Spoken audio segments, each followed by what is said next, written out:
Proper planning can help the directors and producers avoid major problems, and that's why the way filming progresses is never set in stone. One of the most common problems with filming is when the actors are taken out of the project and eventually recast, mainly because they can't play the role or end up not fitting the overall vision. So today we're going to talk about 18 movie stars who were recast in the middle of production. First off, at number 18, we have Stuart Townsend being recast in The Lord of the Rings.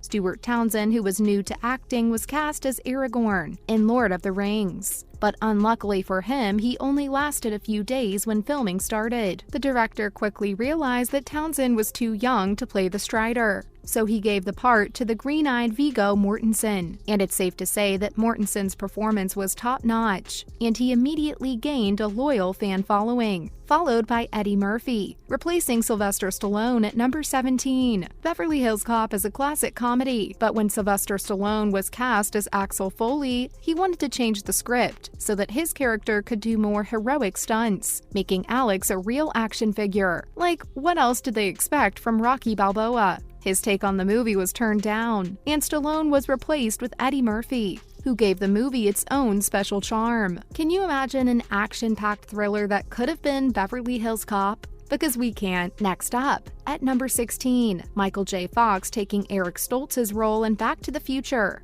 Marty McFly is easily one of the most popular characters in sci-fi, but the face we all know and love today might have been different. At first, Michael J. Fox wasn't available for filming because his schedule was already full, so Eric Stoltz was cast in the role, and Sid Sheinberg, who was in charge of Universal, agreed with this choice. But even though Stoltz had already filmed most of his scenes, he was thought to be too dramatic and not funny enough for the part, and this led to Fox being called up again, and the scheduling conflict was worked out. Zemeckis told Stoltz about the decision himself. He later said, "It was the hardest meeting I've ever had, and it was all my fault. I hurt his feelings." Moving to number 15, when Hugh Jackman replaced Dougray Scott. We all know who the face of Wolverine is and who plays him in the X-Men, whether we like him or not. Dougray Scott, who made quite a name for himself in 1999, was initially cast as the tough hero, but his other projects took longer than expected, so he wasn't free when the X-Men started filming. This led to Hugh Jackman taking over the role. And safe to say, the rest is history. Coming up, Jodie Foster replacing Nicole Kidman at number 14. Nicole Kidman had already started production for Panic Room, in which she plays a worried mother. But during filming, she hurt her knee, and what made it worse was that she had already hurt herself in the same spot while filming Moulin Rouge. And now she had a hairline fracture that made it impossible for her to keep working. As a result, Jodie Foster got the part, but she had to stop production of the film she was set to direct because Russell Crowe also got hurt. Now let's look at number 13, when Michelle Pfeiffer replaced Annette Bening. Annette Bening, who was nominated for an Oscar, was at first cast as the Catwoman in Batman Returns, but she had to leave the production because she got pregnant, and as a result, the most iconic Catwoman to date, Michelle Pfeiffer, filled in for her. The change came as a surprise. It was also revealed that Pfeiffer wore clothes that were made for her predecessor because they were in a hurry to start filming. What's more, at number 12, we have Christopher Plummer replacing Kevin Spacey. So it was with All the Money in the World, where Kevin Spacey was supposed to play the oil tycoon at first, but he was quickly taken out of the movie by Ridley Scott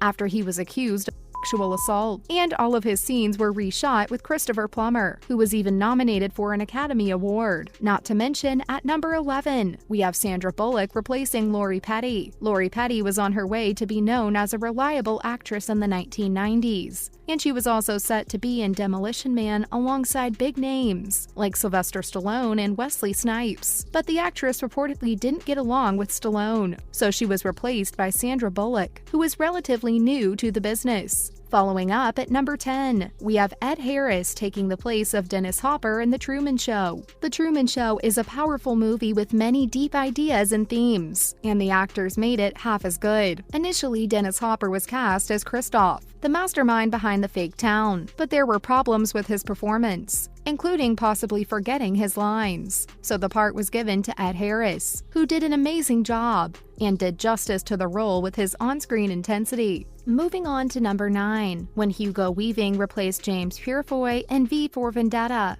If the director had chosen his first choice for the role, the famous character from V for Vendetta might have had different personalities. James Purefoy played the role of V for 6 weeks of filming, before it was decided that he couldn't properly show emotion while wearing a mask. As a result, Hugo Weaving was cast to play V, and safe to say, he brilliantly expressed his emotions while wearing the mask. What's more, at number 8, we have James Remar replacing Michael Biehn. Fans of the Alien movies will most likely recognize Michael Biehn, who played Hicks, but he wasn't the first choice for the part. James Remar was supposed to play the role at first, but after a few weeks of filming, he was fired because of creative differences. And later, the actor admitted that he had a drug problem and lost the role for the same reason. Up next at number 7, Martin Sheen replacing Harvey Keitel in Apocalypse Now. Even though he wasn't the director's first choice, Harvey Keitel was hired to play Captain Benjamin L. Willard in Apocalypse Now, but his performance didn't have the passive quality that the director wanted, so the part was given to Martin Sheen, who was the first choice but couldn't take it at first because of scheduling problems. Let's talk about number 6, when Melissa McCarthy took over for Julianne Moore. Julianne Moore was kicked off of the Can You Ever Forgive Me set just 6 days before filming began. According to Moore, she and the director had different ideas about the character. It was also said that the actress wanted to wear a fat suit to look more like the real person she was playing, but Melissa McCarthy took over for Moore, and she was even nominated for an Oscar for Best Actress. Not to forget, at number 5, Kevin Peter Hall taking over for Jean-Claude Van Damme. Believe it or not, there was a chance that Jean-Claude Van Damme could have played the scary hunter Predator in the movie Predator. Most people know Predator by its looks and not by who plays it, but it sounds like the prosthetics and costumes were so hot and tight that the actor passed out while wearing them. And well, not much is known about why Van Damme left the project, but Kevin Peter Hall took his place. Now for number 4, when Kel O'Neill was replaced with Paul Dano. Initially, Daniel Day-Lewis and Kel O'Neill were both chosen to play Eli Sunday in There Will Be Blood, but once filming started, it became clear that O'Neill wasn't quite the best choice, and the actor himself realized it. The role was then given to Paul Dano, who was already on set playing Eli's brother, and the script was simply adjusted to include the identical twins. Coming up next at number 3, we have Scarlett Johansson replacing Samantha Morton in Her. Two-time Oscar nominee Samantha Morton was cast to be the voice of the AI assistant named after the actress herself in the movie Her. But during post-production, it became clear that Morton's voice wasn't what the AI needed. According to the director Spike Jonze, when they started editing, they realized that what the character and the movie needed was different from what Samantha and he had come up with together. As a result, the part was given to Scarlett Johansson, and we can't imagine anyone else voicing the soothing Samantha. Now let's look at number 2, when Ben Whishaw replaced Colin Firth in Paddington. Initially, Colin Firth was supposed to be the voice of the wonderful talking bear Paddington, but after the actor recorded most of the lines, it became clear that his voice didn't match the animation of the cute bear. When talking about the project, Firth said, "It's been bittersweet to watch this lovely creature take shape and realize that he just doesn't have my voice." And then Firth was replaced with Ben Whishaw, the Paddington we all know of.